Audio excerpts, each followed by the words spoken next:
बेचारी बेटी, मैं आज भी उस दिन को याद करके कांप उठती हूँ जब मेरी बेटी स्कूल से लौटते समय खो गई थी। मैं पागलों की तरह उसे हर जगह ढूंढती रही। गली, मोहल्ले, पुलिस स्टेशन, मंदिर, बाजार, जहां तक मेरे पैर जा सकते थे मैं गई।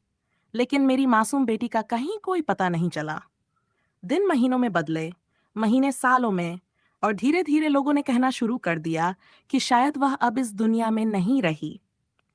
पर एक माँ की ममता कभी हार नहीं मानती। समय बीतता गया और हालातों ने मुझे मजबूर कर दिया कि मैं किसी के घर में काम करूं। मैं एक अमीर घर में नौकरानी बन गई।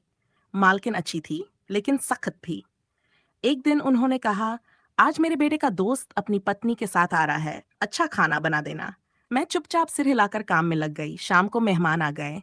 उनके स्वागत की तैयारियां पूरी हो चुकी थी। मालकिन ने मुझसे कहा, जा, अंदर जाकर मेहमानों को पानी दे आ। मैं ट्रे में पानी के गिलास लेकर अंदर गई। जैसे ही मेरी नजर सामने बैठे पति पत्नी पर पड़ी, मेरे पैरों तले जमीन खिसक गई।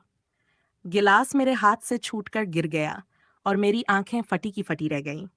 सामने बैठी महिला मेरी खोई हुई बेटी थी। मेरी आंखों से आंसू बहने लगे।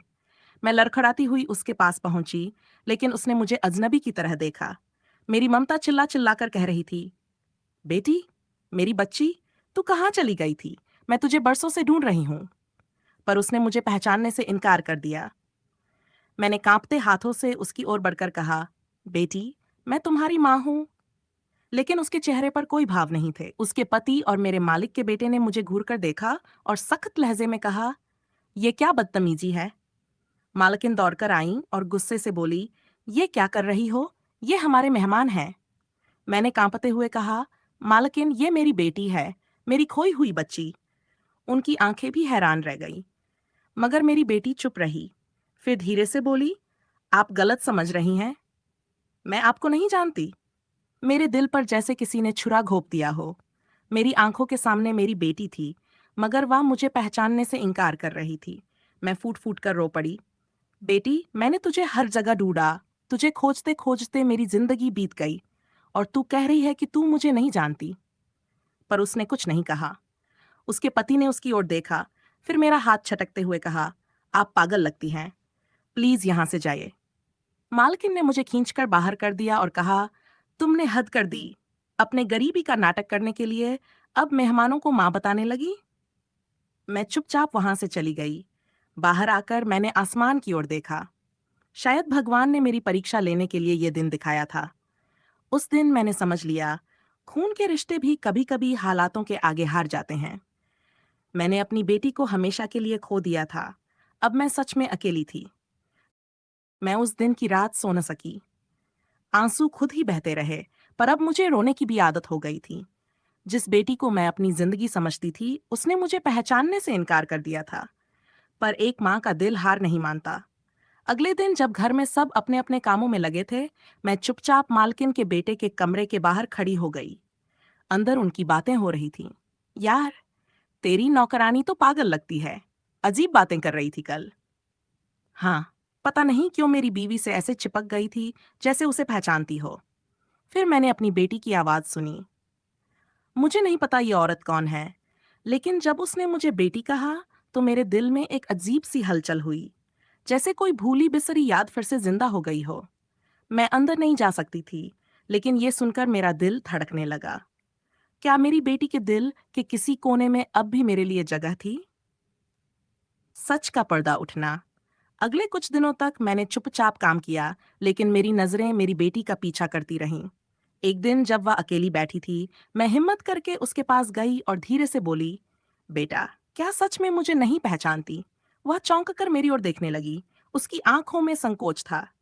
मैं अपनी फटी पुरानी साड़ी के किनारे से आंसू पोंछते हुए बोली, तेरी माँ हूं, पगली, तेरी वही माँ जो तुझे दिन रात ढूंढती रही। मेरी बेटी के चेहरे पर कुछ पलों के लिए संशय के बादल छा गए। फिर वह झुंझलाकर उठी। आप झूठ बोल रही हैं। मेरी माँ तो मेरी माँ तो वह चुप हो गई। उसके चेहरे पर उलझन थी, जैसे कुछ याद आ रहा हो, पर साफ नहीं हो पा रहा हो।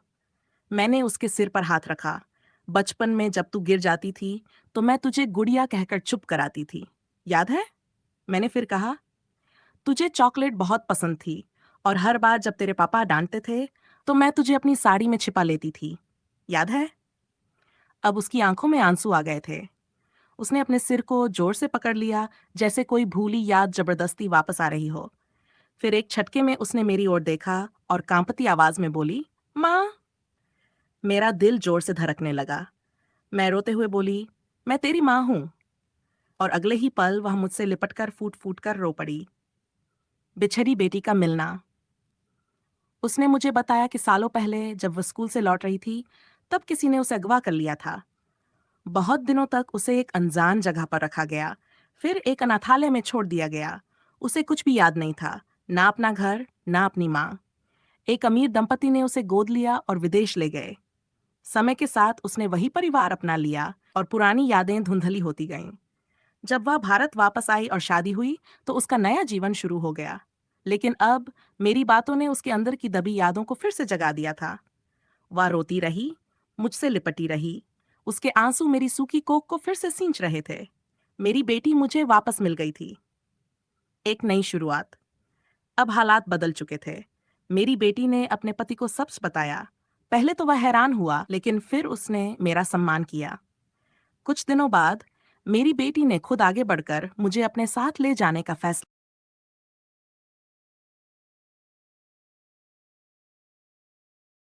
नए जीवन की शुरुआत।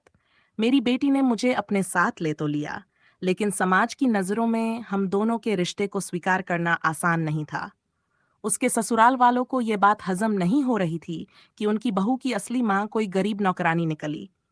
उन्होंने कई बार उसे समझाने की कोशिश की। ये तुम्हारी असली माँ कैसे हो सकती है? कहीं ये कोई चाल तो नहीं? लेकिन मेरी बेटी ने किसी की नहीं सुनी। उसने सबको साफ साफ कह दिया, यह मेरी माँ है, जिसने मुझे जन्म दिया, पाला पोसा और मेरी याद में अपना सब कुछ लुटा दिया। अगर कोई इसे स्वीकार नहीं कर सकता, तो मुझे भी स्वीकार करने की जरूरत नहीं। उसकी हिम्मत देखकर मुझे गर्व महसूस हुआ, लेकिन समाज इतनी आसानी से हार मानने वाला नहीं था। ससुराल का विरोध और बेटी की मजबूती।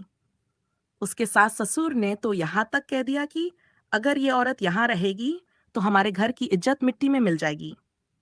लेकिन मेरी बेटी ने जवाब दिया, अगर मेरी माँ इस घर में नहीं रह सकती, तो मैं भी इस घर में नहीं रहूंगी। ये सुनकर घर में बवाल मच गया। उसके पति भी असमंजस में थे। वे अपनी पत्नी को प्यार करते थे, लेकिन परिवार की मर्जी के खिलाफ जाना उनके लिए मुश्किल था। पर मेरी बेटी अपने फैसले पर अड़ी रही। आखिरकार उसने ससुराल छोड़ने का फैसला कर लिया। उसने मुझसे कहा, माँ, मैंने सालों तक एक झूठे रिश्ते को सच मानकर जिया। अब जब मुझे मेरा सच्चा रिश्ता मिल गया है, तो मैं इसे खोने नहीं दूंगी। एक नई जिंदगी। मेरी बेटी ने अपने पति के साथ मिलकर एक नया घर बसाया, जहां हम तीनों साथ रहे। यह आसान नहीं था, क्योंकि समाज की बातें हमें बार बार चुभती थीं। लेकिन हमने हर मुश्किल को पार किया। धीरे धीरे मेरी बेटी ने अपनी मेहनत और प्यार से अपने ससुराल वालों का दिल जीत लिया। वे ये देखकर हैरान थे कि एक अमीर घराने की बहू अपनी गरीब माँ को इतने सम्मान से रख रही थी। समय के साथ वे भी पिघल गए और मुझे अपनाने लगे।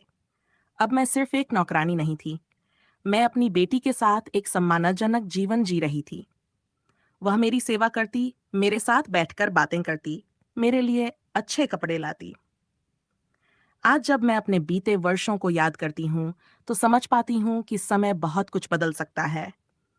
जिस बेटी को मैंने खो दिया था, वह मुझे फिर से मिल गई, और इस बार कोई भी हमें अलग नहीं कर सकता था। अब मैं अपने पोते पोतियों को कहानियां सुनाती हूँ। उनकी हंसी मेरे सूने घर में खुशियों की गूंज भर देती है।